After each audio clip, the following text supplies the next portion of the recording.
So recently I experienced something what some of you might call luxury, even though it absolutely isn't.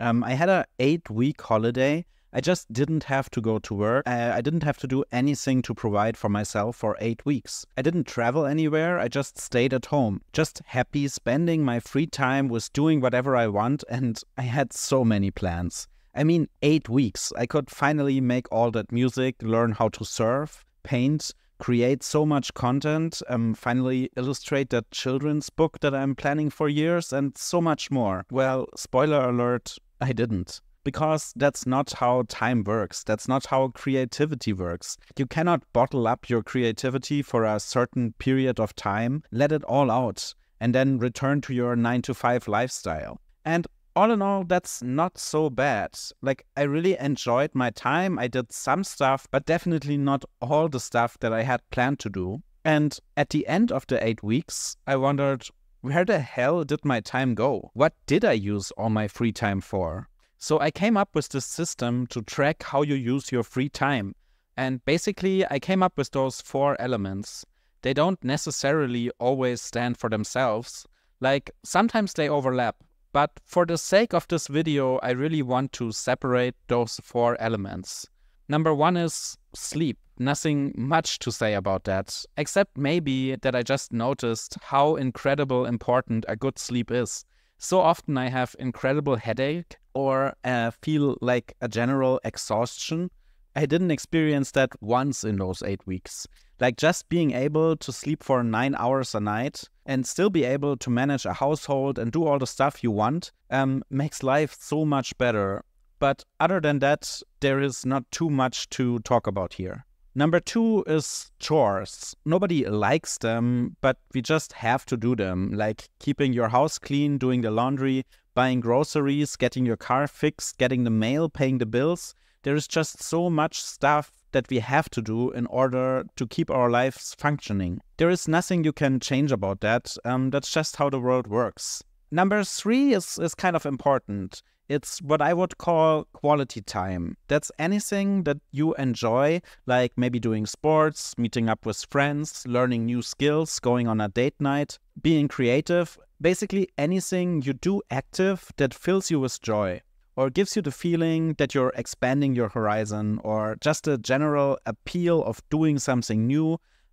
This is the quality of that time, and generally what I feel you should yearn for. Like, even though, and this is important, you can not be active all the time, do stuff all the time, this quality time exists parallel to the other elements. And if it makes you happy and you have a sufficient amount of quality time, depends heavily on the balance between this and the other elements in your life. So moving on to number 4 is the topic that I really want to talk about today. It is consumption. I would include watching movies, reading books, reading the newspaper. Yes, I actually do that. Listening to music or going into an art gallery or the cinema in this tier. Like, basically any activity where you don't do anything active but just consume. And that's not a bad thing, because I guess the goal with those activities as well is to bring you joy or helping you to expand your mind, getting some new perspectives and input. But I really would like to make a distinction between quality time and consumption, because I really don't feel like consuming always equals a good time. The good thing about consumption is it doesn't require a big physical effort. You can literally consume while you lay on the couch. And I guess that's also the appeal why very often we sacrifice other elements like sleep or house chores for consumption, because it's just so easy. Also, it fits seemingly perfect in a busy work life, because everybody knows times where you come home from work and you're so tired to do anything except watch some Netflix, or those weekends where you don't want to go out and just hang out on the couch. And that's how I learned that my free time was significantly occupied with consumption. But you probably already know that I didn't read too many books or looked at too many paintings, that I'm talking about something else. Because those activities, they still require a cautious effort. Even though it's minimal, you actually need to do something to consume. Social media and streaming, doesn't work like that. There is a significant difference on how we consume stuff on the internet. Sure, you could make the argument to include stuff like watching YouTube videos, scrolling on Instagram, looking at TikToks, reading Reddit, as well as watching streaming services like Netflix to this regular list of consuming stuff. But that would be wrong, because those things and social media in general are so much worse. And I'll tell you why. Maybe right now you think, well, what's so bad about watching some videos on YouTube and scroll through Instagram instead of reading books? And it's true, there are great videos on YouTube. There are brilliant thoughts on TikTok videos. Like, they are condensed in a short, entertaining form. It's great. And there are really trashy, horrible books. There are bad movies. I'm not going to argue with that, because the medium was never the problem. There are great creators in every medium, and there are really, really bad creators as well. No special medium is supreme to another one. A book is not better than a TikTok just because it's a book. The problem is the curating. Social media apps and streaming services hire hundreds of people that are probably being paid more than you, definitely than me, just to keep you watching. They don't give a shit about the content. If it's good or bad, it doesn't really matter to them. All they care about is to keep you occupied with consuming for as long as possible. Not because they are evil, it's just their business model. Same as you can't really get mad at a salesman for trying to sell you something, or at a roller coaster producer for producing roller coasters. It's just their business.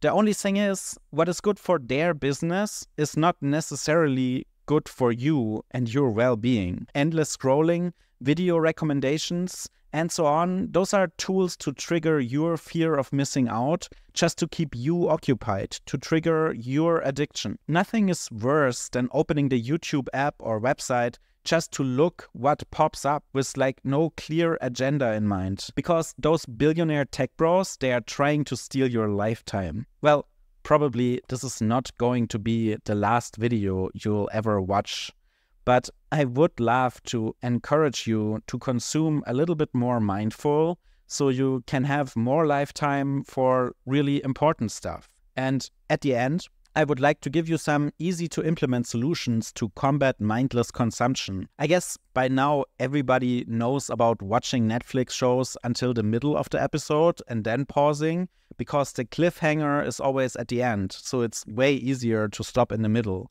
as well as the possibility to set fixed daily time limits for apps on your phone. One tip is you could use third-party apps for YouTube on your phone. I, for example, am using one that is called NewPipe that allows you not only to download videos for on the go, but it also gets rid of the in-video ads, while you can still follow your subscriptions. But the recommendations it gives you are typically way less targeted to your interests, which causes you ultimately to watch less. Then also you have the never show again function on YouTube for channels that always intrigue you with their catchy thumbnails, but then always are only a waste of time for you. If you're really brave, you could try to store your phone physically away from your bed. And of course, you could always pirate movies. Nothing says, let's take it slow, than having to wait for a movie to buffer every 5 minutes when watching on a sketchy Russian website.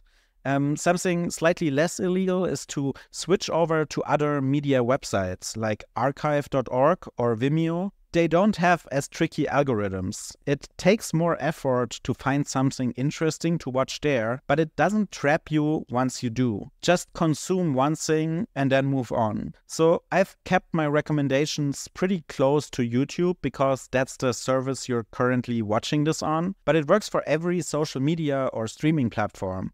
And there's always alternatives available. Also, there are tons of tricks you can do to reduce your screen time. You just have to check what works for you. So if you watched until here, you would really help me and this channel out by clicking that X button in the corner, closing this website, and to go out and touch some grass.